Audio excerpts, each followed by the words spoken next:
aking natatandaan, meron tayong unfinished business so nakaraan na hindi ko pinilit na tapusin. And that is about the topic of undeserved suffering. Undeserved suffering. Sa panimula, bago natin reviewin yung mga nagdaan natin pag-aaral, gusto ko liwanagin na pagka sinabing undeserved suffering, it is not because you do not deserve any suffering. Hindi na ibig sabihin nun. No? Because the Bible clearly tells us we do not deserve the least of God's mercies. Kahit ng pinakamaliit na biyaya ng Diyos na ating tinatanggap sa araw-araw, hindi tayo deserving. What we deserve is judgment.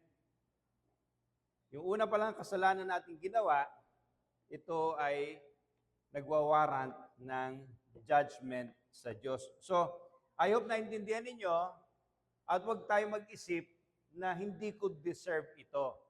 Baka ganun maging language natin whenever we experience, may mga pagsubok na mabigat at sasabihin natin, hindi ko deserve ito. Hindi yun ang ibig ko sabihin ditong undeserved suffering. Ano bang ibig sabihin ng undeserved suffering? Para maintindihan natin, ano? Ang ibig sabihin ng ang key statement dapat natin dito, pag sinabi nating undeserved suffering, is yung pangyayari sa buhay natin na mabigat na wala namang kinalaman sa ating ginawa. Ibig sabihin, ang example na isang example dito sa ating panahon ngayon is yung nangyayari sa pang-araw-araw sa kalsada. Sumunod ka sa batas, nasa tamang lane ka, tapos sinunod mo yung batas, huminto ka when the traffic light says red, huminto ka, and there comes the reckless driver. Ikaw ay nabangga, ikaw ay nakamotor, siya nasa loob ng sasakyan, four-wheel drive, nagkaroon ka ng sugat, nagkaroon ka ng matinding tama sa katawan, samantalang siya, ang nasira lang sa kanya ay sasakyan niya. No? At that instance, kung titingnan natin yung equation, wala kang kinalaman doon sa nangyari. Because you followed the law. Someone did not follow the law, traffic laws, and that person caused damage on your person, on your being. Yun ang sinasabi kong undeserved. Pero tatandaan natin, pagka sinabi nating suffering, lahat ng suffering, dinikri ng Diyos yun. Yung nangyayari sa atin sa bawat araw, hindi nagsasabi ang Panginoon na hindi ko alam yan. Hindi ko alam na mangyayari sa iyo yan. Lahat yun ay naka-decree na sa kanyang hidden will. Sa kanyang natatagong kalooban. So, I hope nagkakaintindihan tayo na hindi ito pinag-uusapan na hindi ko deserve ito. In the strictest sense of the word. Hindi ganon. So, reviewin natin, bakit natin pinag-aaralan ang patungkol sa undeserved suffering? It is to prepare us emotionally and spiritually para sa isang difficult but necessary truth. Ito isang tunay pero mahirap, totoo at mahirap na katotohanan. Ito ay nangyayari. At marami sa atin dito nakakaranas noon. Ginawa na sa workplace mo. May ginawa yung isang worker, wala kang kinalam, yet ikaw nadamay. Nangyayari yon sa isang family. Yung magkakapatid, yung isa nagsinungaling, tapos sabi ng tatay, hindi ko alam kung sino talaga na gano'n, nagkasala sa inyo, lahat kayo ay papaluin ko. Undeserved yun insofar as the rest who did not do the deed. Yun ang ibig ko sabihin dito. Kasi one of the most painful experiences in life is suffering that seems unfair. Yan ang pinakamahirap tanggapin. Naging tapat kang asawa, naging mabuti kang ama, naging mabuti kang asawa sa iyong asawang lalaki o asawang babae, and yet nangaliwa siya. Pumunta sa ibang lugar, ginawa mo dapat mong gawin. Pero sinaktan ka niya emotionally, inabuse ka niya physically, drain ka niya financially. without you doing anything that is worth doon sa kanyang ginawa. And that happens. Yun ay katotohanan na hindi natin po pwedeng burahin dito sa mundo for as long as the world is a fallen and broken world. Hindi mawawala yon. In other words, mga kapatid, ang key principle na dapat nating maintindihan ngayon, ang key principle is this: not all suffering is the result of sin. Of course, yung brokenness sa mundo is bunga nating kasalanan. Pero may ginawa ka na may ginagawa kang tama, and yet ikaw ay may dinadanas. So, ang tanong sa atin ngayon, pag-aralan natin ang suffering that comes without guilt. Alam mo, wala kang ginawa, and yet dumanas ka. Sa mga workplace, nangyayari yan. Sa family, nangyayari yan. Sa bansa natin, nangyayari yan. Hindi naman tayo nagnakaw ng tax. And yet, yung mga kaibigan natin na doon sa tabi ng flood control project, sila'y namamatayan. Nangyayari yan. Again, what is undeserved suffering? It is hardship that comes without personal wrongdoing. Without personal wrongdoing, without moral failure. Wala kang ginawa mo dapat mong gawin. And yet still, you suffered. Sino ang pinaka-halimbawa ng sino ang pangalawa sa example ng undeserved suffering? Pangalawa, ha? You know what I mean? Pag sinabing pangalawa. Sino? Sino? Sino yung pangalawa? Hindi ko sinabi yung una, yung pangalawa. Sino? Alam niyo kung sino? Sino? Any guess? Any guess? O, sino yung una? Ha? Si? Hindi. Ang pangalawa si Job. Ang panguna si Christ. Siya yung dumanas ang ultimate undeserved suffering, si Christ. Si Job, nagdanas siya ng undeserved suffering because sabi doon sa Job 1, 8-12, sinabi doon sa Panginoon, ng Panginoon sa langit, di mo nakikita si Job. Matuwid siya, wala siyang katulad sa silangan. Ano sabi ng Diablo, ni Satanas? Tanggalin mo yung hedges niya, tanggalin mo yung mga nakaharang sa kanya, sigurado susumpa ka niya. Ano sabi ng Panginoon sa kanya? Sinabi ba ng Panginoon sa kanya na, huwag! Sinabi ba ng Panginoon sa kanya ng Diyos kay Satanas na, huwag mong gagawin yan, napakatuwid ng taong yan, anong ginawa ng Diyos? Sige, gawin mo. Huwag mo lang kukunin yung buhay niya. Ibig sabihin, mga kapatid, huwag kang magtataka pag nangyari sa iyon. Huwag kang magtataka kapag kami nangyari na iniisip mo, saan nanggagaling ito? Naalala niyo ba yung man born blind sa John 9? Naalala niyo ba yun, di ba? 30 plus years siyang pinanganak siya ng bulag. For 30 years, wala siyang paningin. Tinanong ng mga apostol si Jesus Christ. Si Jesus, sino ang may kasalanan? Isip kaagad nila, kaya bulag yan, may someone sin. May isang nagkasala. Siya ba o yung kanyang mga magulang? Ano sabi ng Panginoong Jesus? Siya ay bulag only for this purpose, for people to see the glory of God. Isipin mo yun. Kailangan niya mag-suffer ng 30 plus years para pag dumating si Jesus, nakahanda na siya para pagalingin siya. Kung ako yun, Panginoon, 30 years po binulag para lang sa purpose na yan. Ang sabi ni Jesus, yes. Kukwestiyonin mo ba yan? Hindi mo kukwestiyonin yun.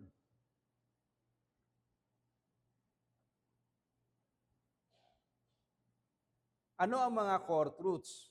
No? Ano yung mga pinaka-kernel, yung pinaka-substantial na mga katotohanan sa ating pinag-aaralan dito. Sa Job 1 at saka sa John 9. Sa example ng man born blind at saka ni Job. Tatlong bagay. Righteous people, makinig tayo, righteous people can suffer deeply. Yung mga matutuwid ay pwede magdanas ng malalim. Yun ang nangyari kay Job. Pangalawa,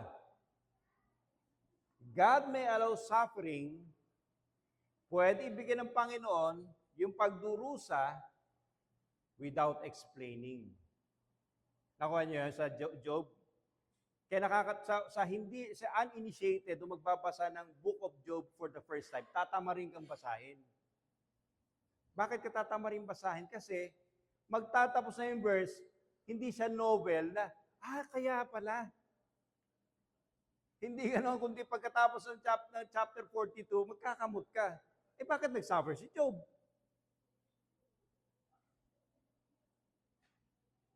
Pwede, kapatid, sa bawat isa sa atin, any one of us, God may allow suffering without explaining it. In other words, innocence does not guarantee comfort. Yung pagiging inosente natin, wala tayong kasalanan, ibig sabihin may right ako na maging komportable ang buhay ko.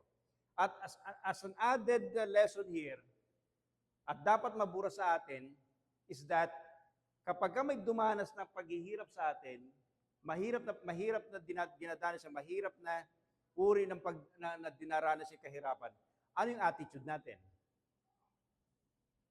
What is the common attitude kapag isang kapatid may dinadanas na hirap? Ano usually naiisip natin? Para mas mapadali, yung kapatid din ayaw mo. Ano ang default thinking? Nagkasala kasi.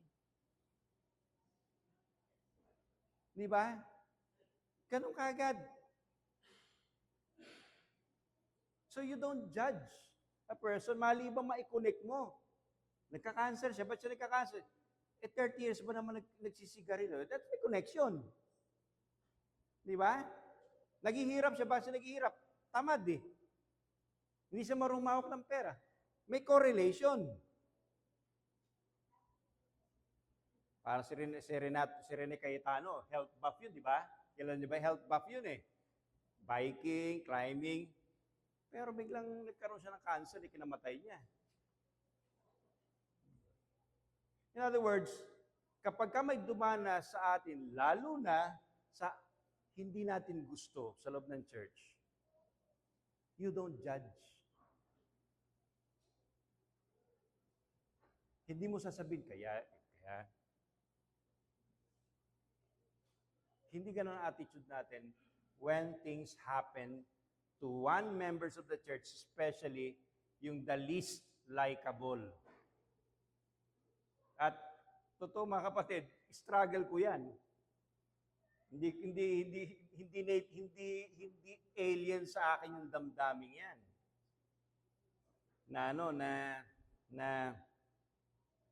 Kaya dumanas yan. In fact, yun ang unang dumarating sa isipan ko. Kapag kami nangyayari, especially sa isang taong ayaw ko. Kaya ganyan. Ganun kagad eh. Di ba? So we have to be very careful with that kind of attitude. In other words, ang tinuturo sa atin ganito, undeserved suffering challenges our idea that life always feels fair. Yun ang ginagawa ng undeserved suffering. China-challenge niya ang ating idea ng buhay ay hindi fair. Alala ko, alam ni Heather to, no? Pagka sila magkapatid, may mga situation ganon. Sasabihin ko sa kanila, life is not fair. Hindi fair ang buhay. So don't expect fairness sa buhay na ito. So, ano mga common mistake? Ano yung mga common mistake mga common na mga kamalian pag nag-interpret tayo ng suffering ng ibang tao. Una, etong una mga kapatid. Ano kaagad yung naisip ng tatlong kaibigan ni Job nung magdanas siya ng matinding hirap? Ano ang kanilang naging assumption? May ginawang malaking kasalanan si Job. And therefore, God is angry with Job.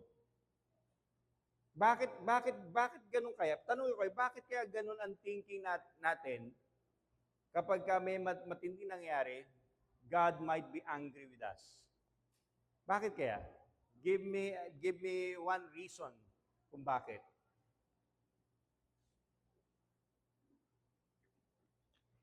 Please. Baka may gusto sumagot. Baka tama yung sagot nyo rin sa naiisip ko. Yes, Sister Josie. Ano na?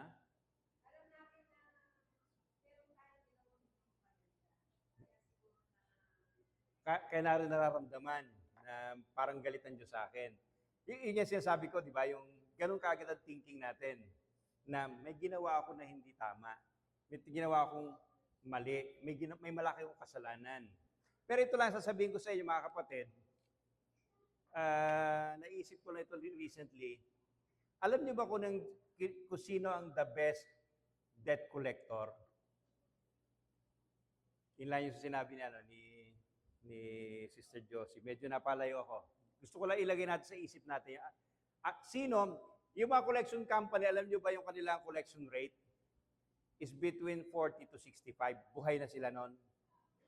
Ewan kung tama yan, pero yung sabi sa akin 40 to 65. Buhay na yung company. Pero may isang debt collector na pag naningil 100%. Laging 100%. Ano kaya yon? Ano kaya yon? Palagay nyo, ano kaya yung debt collector na laging 100% siyang maningil? Either doon sa gumawa o kaya doon sa kapalit. Nakuha niya idea? Alam nyo kung ano yun? Kasalanan. Ang collection rate ng kasalanan, 100%. It's either you pay it in person or someone will pay it for you. Bilang mga Kristiyano, someone paid that for us. Si Kristo. At 100% yun. In other words, kung wala ka kay Kristo, mamatay kang wala kay Kristo, expect 100% collection. Sisingilin at sisingilin ng Panginoon yun. Kaya ako nasasabi, dahil naalala ko sinabi ni Sister Josie, na because may ginawa tayong mali. Parang naniningil yung Diyos sa atin. Yun ang ating idea pagdating sa mga nangyayari. No? Iniisip natin, galit ang Diyos. Yung kagad ang idea natin.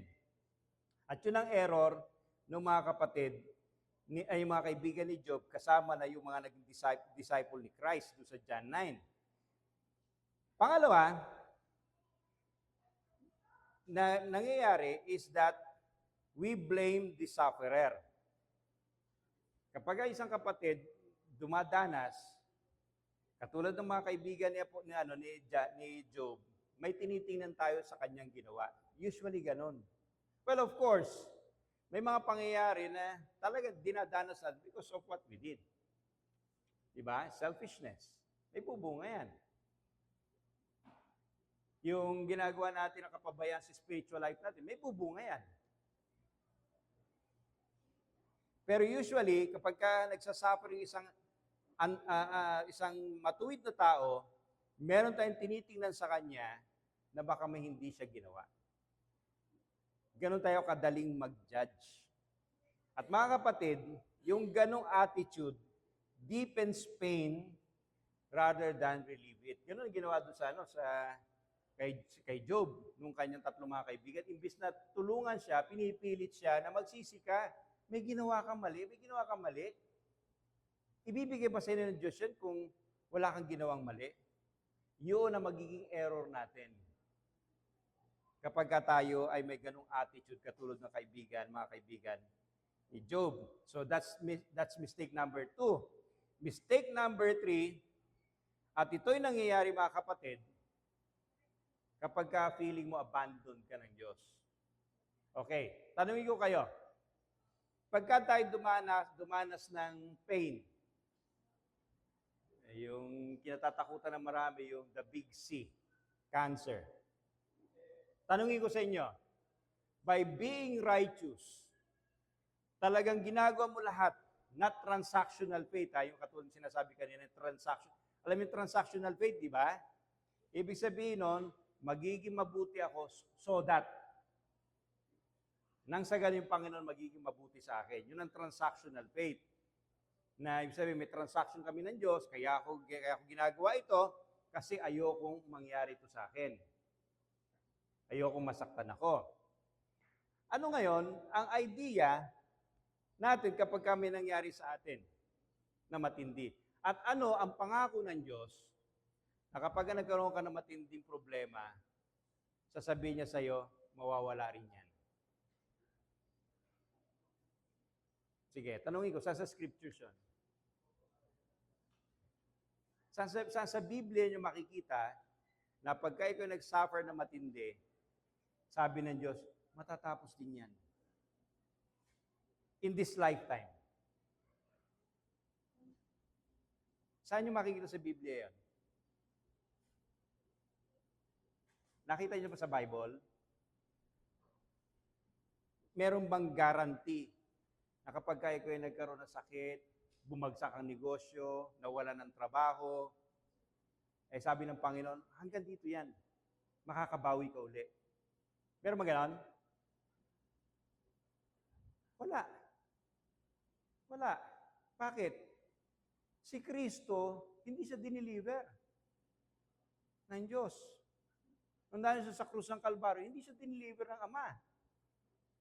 In fact, sinabi sa kanya, mamamatay ka. So anong guarantee sa iyo, kapatid? Na kapag ka nagkaroon ng matinding sakit, may hangganan yun. Except of course, pag nawala ka na sa Panginoon, nawala ka na sa buhay na to. Wala. Kaya, hindi dapat nating iniisip na kapag tayo nakakaranas ng matinding pain, tayo ay inabandon ng Diyos. At sasabihin ko sa inyo, yung bagay na yung madaling sabihin, academically, madali ko sabihin yon. Pero I don't know kapag nandun na ako, I don't know. Hindi ako magsasabi sa inyo, alam ko yan academically. Theoretically, alam ko yan. Hindi ko alam kung ano yung pain na dadanasin ko na masasabi ko na inabandon ako ng Diyos. Hindi ko alam. I don't know. At wala sa atin. Bakit niya natin pinag-aaralan? Tanong ko, bakit natin pinag-aaralan ito? Kasi this might happen. Tanongin ko kayo, sino ang mas deserving ng kamatayan? Ikaw o yung kapatid natin sa Nigeria?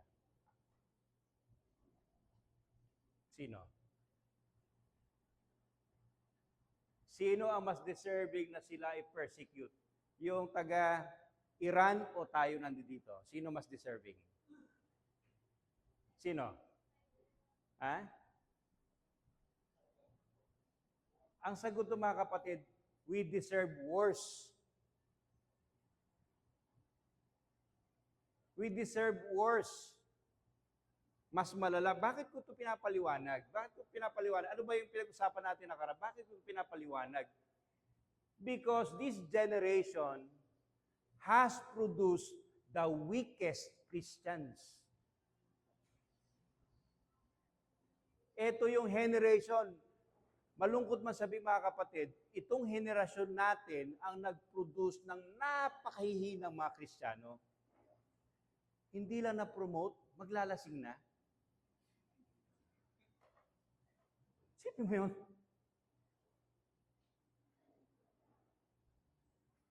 Yung asawa niya, hindi lang siya napansin, lalayas na. So, nakuha niyong point? So, that is mistake number 3. We believe kapag nangyari tayo that God has abandoned us. Silence is often mistaken for absence. Katulad ni Job, hindi nakipag-usap ang Panginoon sa kanya from chapter 1 to chapter 2. Babasahin yung chapter 1 at chapter 2, hindi rin isang araw. It could have been longer. Di ba, sinira na yung manet, lahat na nasa kanya ay kinuha ng Panginoon except his health. Doon sa chapter 1. And then sa chapter 2, imbis na reward yung ibigay sa kanya ng Panginoon, nagtagpo-tagpo na naman yung mga sons of God kasama si Satan. Oh, nakita mo ba yung sabi ng Panginoon? Nakita mo ba yung aking anak? Matuwid. Walang mas matuwid sa kanya sa east. Ang sabi ng Panginoon, skin for skin. Tanggalan mo siya ng health, bigyan mo siya ng matinding disease, sigurado mumurahin ka niya. Ano ba sabi ng Panginoon? Wag. Hindi sabi, sige, but don't take his life. O di lumabas. At pagkatapos nun, mahabang panahon, ano yung naging reason, paano natin masasabi na matindi yung suffering niya pagdating nung kanyang mga friends ni Job? Paano natin masasabing matindi yung suffering niya ni Job? Ano sabi doon sa Job? Di ba? Ang sabi sa Job, pagkakita sa kanya nung kanyang mga friends, hindi siya na-recognize. Hindi siya nakilala. Kasi napakayaman niya, healthy siya. Tapos pagkakita sa kanya, hindi siya na-recognize dahilan para sila ay manahimik ng how many days? Ilang araw yon? Tayo di ba, pagka nabalita natin kapatid natin, na byuda, mananahimik tayo ng ilang minuto. Di ba? And then suddenly kakausapin natin na papanalangin kita. Pero si Job, nung makita siya ng mga friends niya, matindi yung suffering niya, tumahimik sila for 7 days. 7 days. Ibig sabihin, ganun katindi yung suffering ni Job. Kung yung 7 days na yon, thinking nila, inabandon si Job ng Panginoon. Pero it was more than 7 days. Kasi sa Job 1 pa lang, pinapakita na yung kanyang paghihirap. So it is wrong to think that whenever we are in pain at wala tayong makitang solution, it means God abandoned us. So yun. So dito tayo mag-uusap, dito na natin pag-aaralan yung mga natira, no? Ano ba yung purposes ng undeserved suffering? Itong pinag-usapan natin just a while ago, yun yung ating pinag-aralan ng nakaraan. Dinaanan ko lang uli. So ano ba yung purposes? What are the purposes of undeserved suffering? Well, of course, alam naman natin ito. Una, to test and refine faith. Para i-test, para subukin at para pinuhin yung ating pananampalataya. Bakit? Dahil ang pananampalataya ay lumalago, ito mga kapatid, ang pananampalataya ay lumalago kapag hindi ito nakadepende sa comfort. Faith grows when trust does not depend on comfort. Bakit? Kasi sa katunayan, sa suffering, anong gagawin ng suffering? Sa mga nagsasabi sila ay mananampalataya. Anong gagawin ng suffering sa mga nagsasabing majority ng mga nananampalataya? Let's say there's a pool of people here. May dumating na suffering. Anong ginagawa ng suffering? Anong ginagawa ng suffering? Pag sinabing tinetest niya at nire-refine yung pananampalataya, ano ibig sabihin nun? Ano ang halimbawa, ano implication ng matinding pagsubok na hindi mo naman talaga deserve, quote and unquote. Imagine natin, Marami tayo. Marami tayo rito. Let's say naka 200 na kayo na member. Lahat ay, sinabi nyo, palagi namin mananampalataya.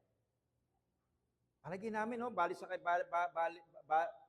sa kanyang testimony, sa kanyang way of life nito mga nakaraan, palagi namin Kristiyano siya.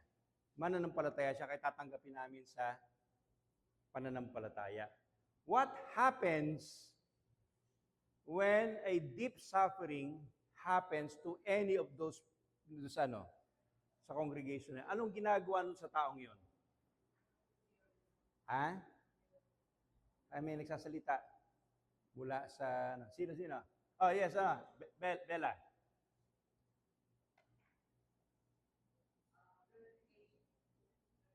Ano na? Purification. Yes. So, ibig sabihin, ano mangyayari? Pagka pinupurify.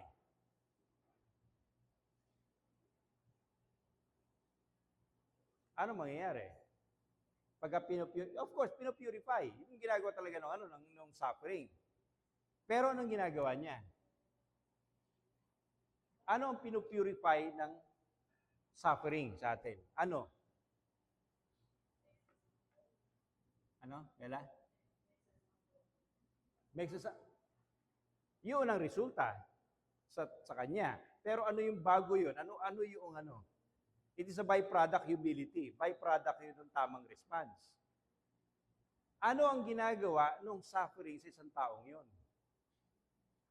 Pinupurify unang-una yung kanyang pananampalataya. If it is true or not. Yun ang unang gagawin nun. Doon natin malalaman kung ating pananampalataya totoo o hindi. Kung ating pananampalataya is based on the grace of God or transactional. Alam mo yung transactional? Kaya, Panginoon, tapat ako sa iyo, ito pa isusukli mo sa akin? Yun ang transactional faith. At yun hindi saving faith yun. Yun ang unang gagawin niya. At pagka siya ay sinubukan matindi, susubukan yung kanyang pananampalataya at peke pala, what will happen? Anong gagawin? Alis siya. Alis siya. Naalala ko yung nagmatid ako sa isang Baptist church sa Kalamban, doon kami nakatira. Taka ako may ilang member na nawala sa group. Maliit na nga yung congregation, may nawala pang membro. Sabi ko, Pastor, nasaan yung member mo doon, mag-asawa? Umalis sila. Ba't sila umalis? Kasi hindi raw sila binebless. Kaya sila umalis, naghanap sila ng church kung saan sila ibe-bless. Yun ang transactional faith. Hindi ko alam, baka may pagsubok na nangyari. Hindi natin alam kung ano. At inisip nila, hindi ako binebless ng Panginoon sa church na to, alis ako. Yun ang unang ginagawa noong pagsubok. Alamin kung ang pananampalataya mo ay made of gold, silver, o baka hay. Yung pala, damo lang pala yan. So yon, it tests and refine faith. Pangalawa, although this should be the first, pero hindi natin maintindihan without knowing the first muna, it is to reveal God's glory. Bakit nare-reveal yung glory ng Panginoon? Palagay nyo, mga kapatid, bakit during the time na yung church ay pine-persecute, lalo siyang dumami? Yung kwento ng 21 Christians na mga Coptic Christians na binihead, na ginilitan sa yung nandoon pa yung mga terrorist yung sa Africa, sa Middle East. Mga ba yung pangalan ng terrorist group na yon? May 21. 20 doon ay mga Coptic, yung isa hindi. Kristiyano. Isa-isang ginilitan. Sinabi sa kanila, will you recant your faith kay Christ? Ginilitan, isa-isa. Hanggang 20, 28. Nag-iisa yung hindi Kristiyano. Alam nyo nangyari doon sa yon? Doon sa nag-iisang yon, nanampalataya kay Kristo because they saw. At yung mismong leader, nung gumilit na yun, naging Kristiyano. naging mananampalataya, hindi niya maintindihan bakit nila ipagpapalit yung buhay nila kay Christ.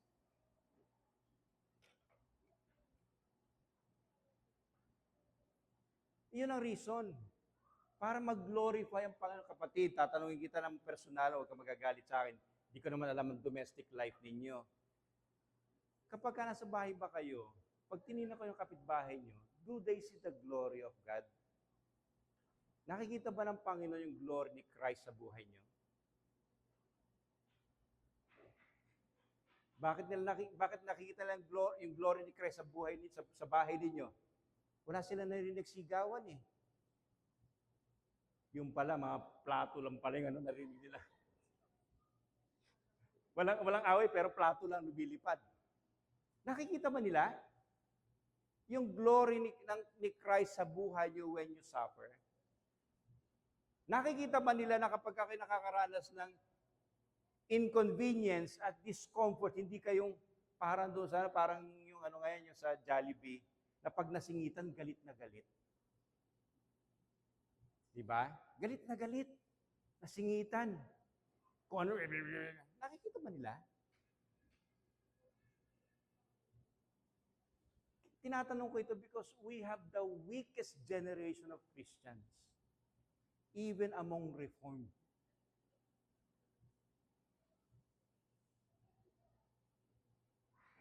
So, right doctrine does not immunize you from wrong response. Yun ang katotohanan nun. Hindi porket tama ang theology mo, tama ang response mo. Okay. Pangatlo, dahil doon, nakikita nila yung glory ni Christ. Bakit nila nakikita yung glory ni Christ?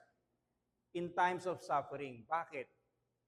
Because you mirror the image of Christ. Noong siya ay nagsasuffer sa cross, si Kristo na nagsasuffer siya sa cross, anong ginawa niya? Nagsasuffer siya sa cross. Hindi natin maintindihan yung suffering na yun, yung pagkakapako sa cross. Hindi natin maintindihan yun kasi wala sa atin nagsuffer nun eh. Pero ang nangyayari pala, may isang doktor nagpaliwanag what happens. Kung bakit yun ang pinaka-cruel na form of punishment. Kasi you don't die immediately. Ibig sabihin, mga 3 days ka bago ka mamatay. At ang mangyayari sa'yo, dahil nakapako yung paa mo at saka yung mga kamay mo, ang mangyayari doon, kapag ka ikaw ay ibinaba mong ganyan, dahil talagang pagpagod ka na, ang tindi ang mangyayari na para ka malulunod. Yung lungs na pupuno ng tubig. So what will you do? Tataas mo. At pag tinaas mo yon, yung paa napakasakit. Kasi yung gravity, ang kalaban ng paa. Marirelieve siya doon sa kanyang pagkakalunod, and yet masasaktan yung kanyang paa. Tapos bababa na naman siya, malulunod na naman siya. And it takes 3 days. Isipin mo, hindi ba naisip kung gaano ka-glorious si Christ? Siya nag-create ng gravity. Siya nag-invent ng gravity, and yung creation niya work against Him. Para yung gravity na yan, mag-work for you. Sino siya nag-create ng gravity? Tapos siya nagsasuffer because of gravity. Pero anong ginawa ni Christ? Nung makita niyo yung kanyang nanay. Anong ginawa ni Christ nung makita niyo yung nanay niya? Sabi niya kay John, see this woman. Woman, here is your son. Kasi si Mary, byuda na siya, patay na si Joseph. Sa panahon noon, mga kapatid, walang SSS, walang pension. In other words, sila ay nakadepende sa tulong ng kanilang mga anak. Wala na si Jesus. At yung kanyang mga kapatid, si Jude, tsaka yung iba niyang mga kapatid, ni Christ, lumalaban sa kanya. At that time. Anong ginawa niya? Inihabili niya kay John. Kaya nga, since that day, John took Mary as his mother. Ibig sabihin, hirap na hirap siya, hindi yung sarili niya iniisip niya. Ngayon ikaw, nandun ka sa cancer na, tapos, ang iniisip mo palagi, salamat Panginoon, I'm still alive. Marinig ng doktor, magtataka yung doktor, nagpapasalamat ka pa? Nawalan ka ng trabaho, salamat buo pamilya ko. Wala ka ng trabaho, nagpapasalamat ka pa? Buo pamilya ko. Nawala yung pamilya mo, salamat Panginoon, I'm still saved. Ano effect nun? Sa nakakarinig? What do you think? They see Christ. So na-attract ngayon si Christ. Na-attract ngayon sila kay Kristo. Yun ang purpose ng undeserved suffering. For us to form Christ-like character. At pangapat, alam niyo ba yung counterintuitive na purpose ng suffering? Alam niyo alam niyo yung counterintuitive na iniisip niyo, ayun pala yun.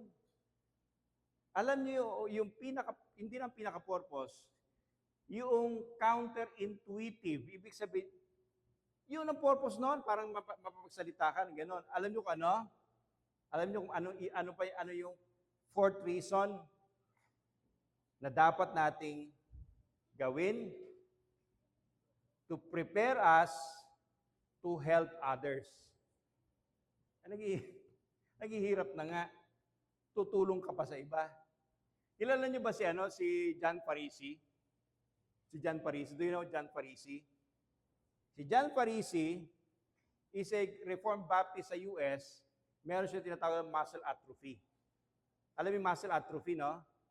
Yung unti-unting tumitigas yung mga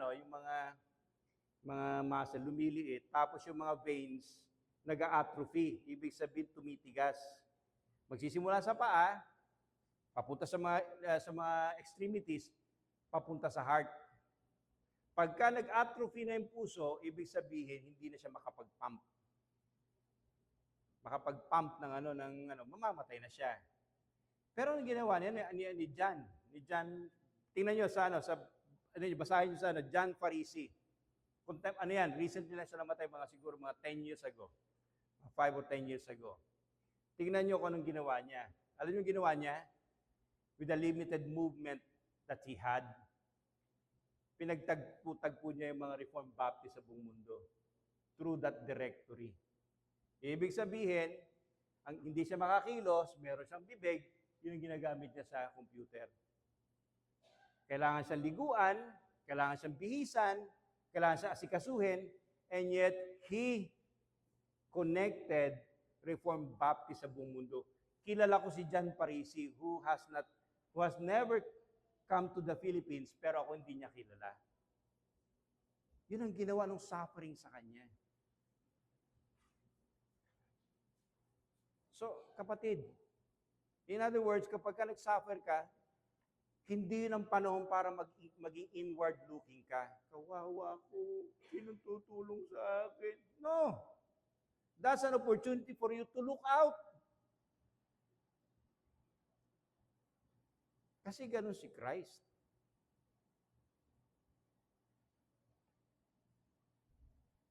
Tingnan natin. Tapos na tayo. How believers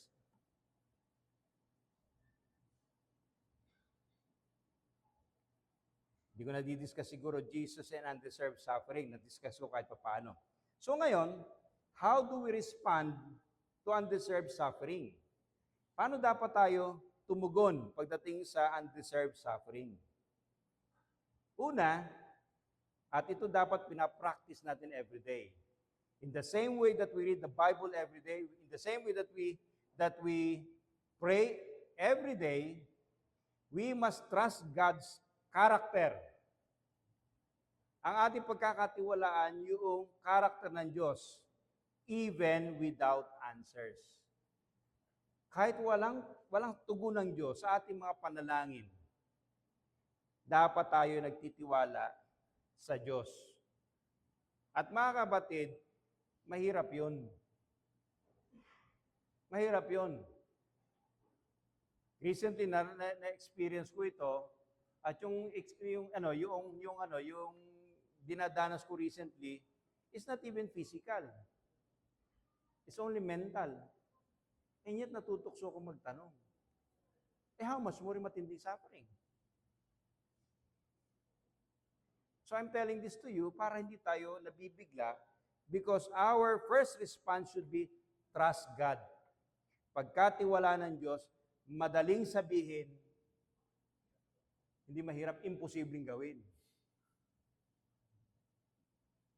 Imposible without the help of God. Kaya papasok yun sa mahirap. Tama si Pastor, mahirap. Pero imposible without Christ. Pangalawa,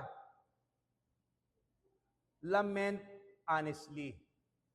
Ano ibig sabihin lament honestly? Pansinin ninyo yung Book of Psalms. Hindi puro palaging victory. Napansin nyo ba? Tingnan ninyo yung Psalm 51. Magkasala si David kay Bathsheba.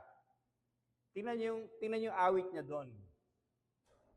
Yung awit niya doon is binigay niya, binuhos niya yung sarili niya. Ibig sabihin mga kapatid, we have that avenue na ang tawag ay lament. Ibig sabihin, kapag ikaw nahihirapan, iiyak mo sa Panginoon. Don't pretend na okay ka, na malakas ka. You have your brother here, you have your sister here, na po pwede mong ibigay sa sarili mo, kapatid, I'm at a difficulty, tulungan mo ako manalangin. Kung kailangang umiyak, umiyak. Hindi mo kailangan magmagaling, hindi mo kailangan pakita na, mapapahiya ako kasi theologically, mas advanced ako sa kanila eh. Di ba? Nakakahiya pag nalaman nilang iiyak ako. Theology will not immunize you from suffering. Hindi ko naman sinabing kada konting problema, iyak. Hindi naman hindi naman ang ganun sinasabi ko na kada konting problema, iyak ka agad sa kapatid. But we must discern na kapag tayo may suffering, we must be open sa kapatid. Otherwise, hindi church ang hinahanap mo. Kapag ayaw mong ipakita yung vulnerability mo, naghahanap ka ng stage to perform. Para ipakita mo yung galing mo. Nakakuha niyo yung point? Kaya halimbawa umiyak si Pastor JP sa inyo, umiiyak sa sarapan nyo. That makes him more human.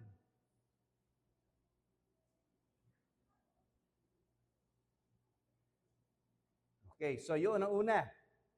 Pangalawa pala, lament honestly. Because God welcomes our cries. Pangatlo, pag ginawa natin magtiwala sa Diyos, walang sagot ang Diyos sa ating mga panalangin, lament honestly. Umiyak tayo sa Panginoon. And then pangatlo, persevere faithfully.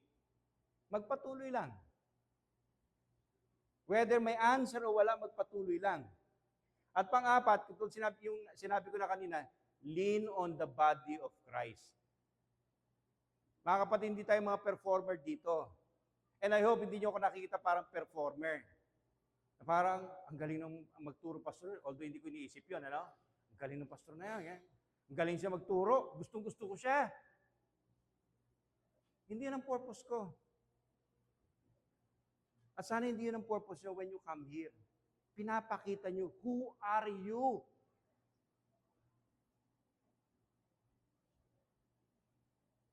Okay. So mga kapatid, ang dapat nating maintindihan, faith does not deny pain.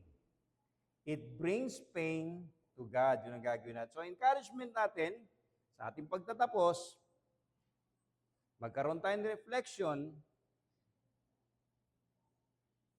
paano ba ako magtitiwala sa Diyos kahit hindi ko naiintindihan? Yun ang tanong sa atin. Paano ba magtiwala sa Diyos kahit hindi ko naiintindihan? Anong dapat natin maging idea kapag ano ang iisipin nyo para ma-comfort kayo sa mga sa suffering na hindi nyo maintindihan. Ano ang dapat tinataas sa mga ganong situation? Inawit natin kanina yun eh. Yung panghuli.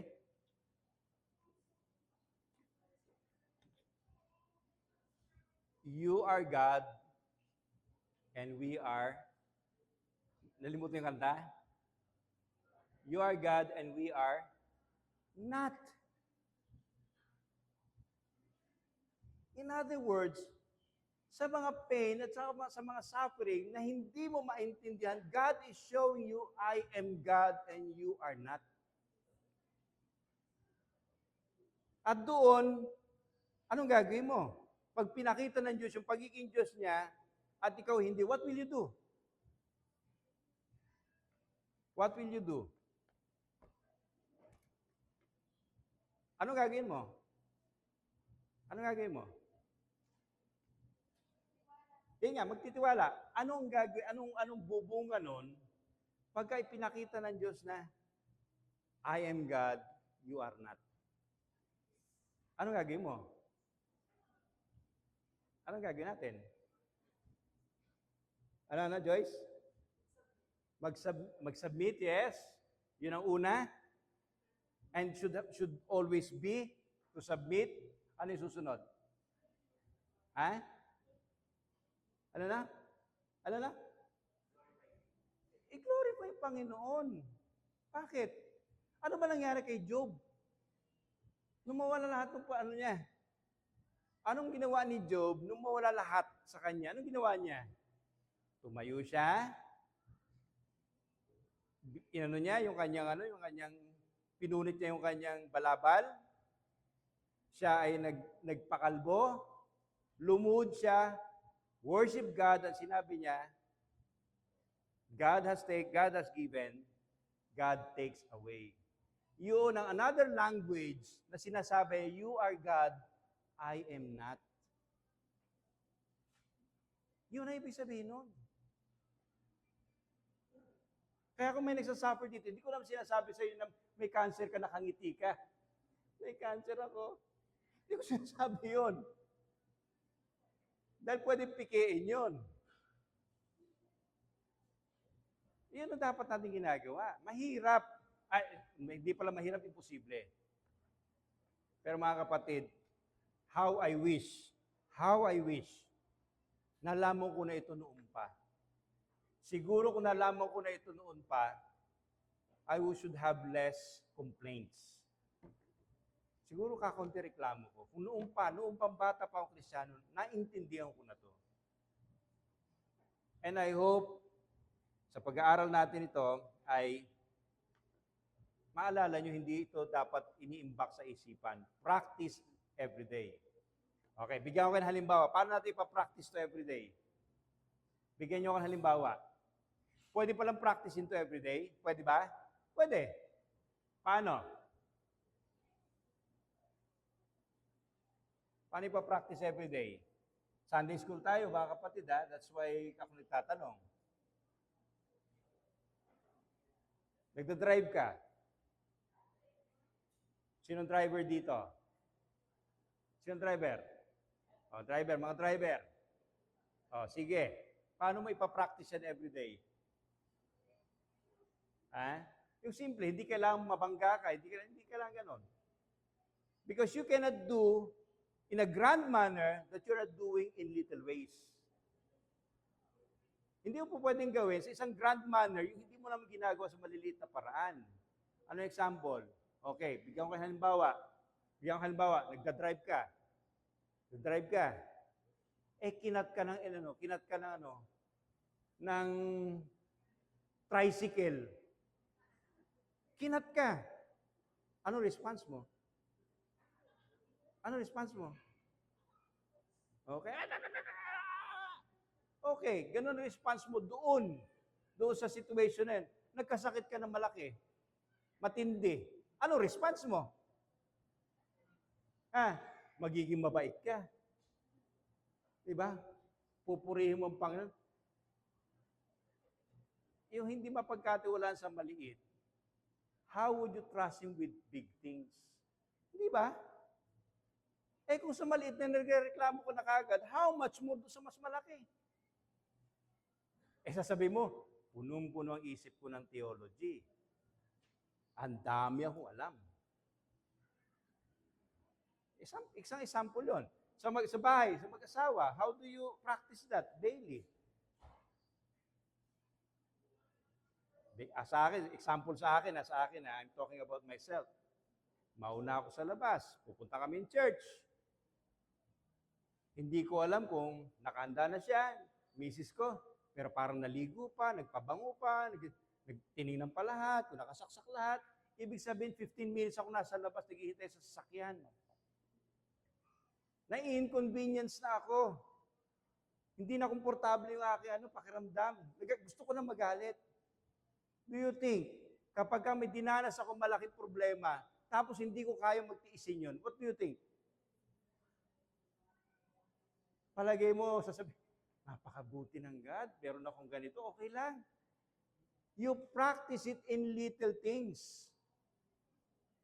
In other words, mga kapatid, binigyan ka ng asawa na ikaw ay sinusubok. Binigyan ka ng anak na ikaw ay sinusubok. Binigyan ka ng negosyo, binigyan ka ng trabaho, binigyan ka ng boss, binigyan ka ng isang lipunan kung saan ikaw susubukin. So I don't expect you na kapag ka nagkaroon ng malaking problema, doon sa maliliit pa lang, madali kang mainis. I don't expect you.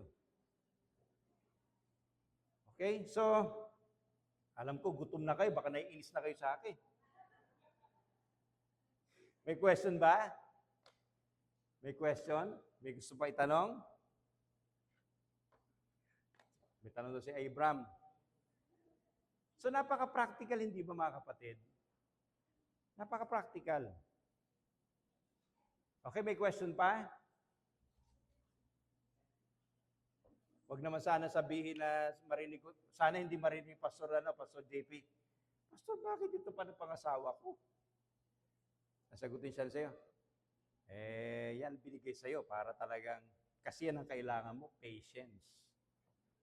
Bakit siya hindi ba niya kailangan? Mas kailangan mo.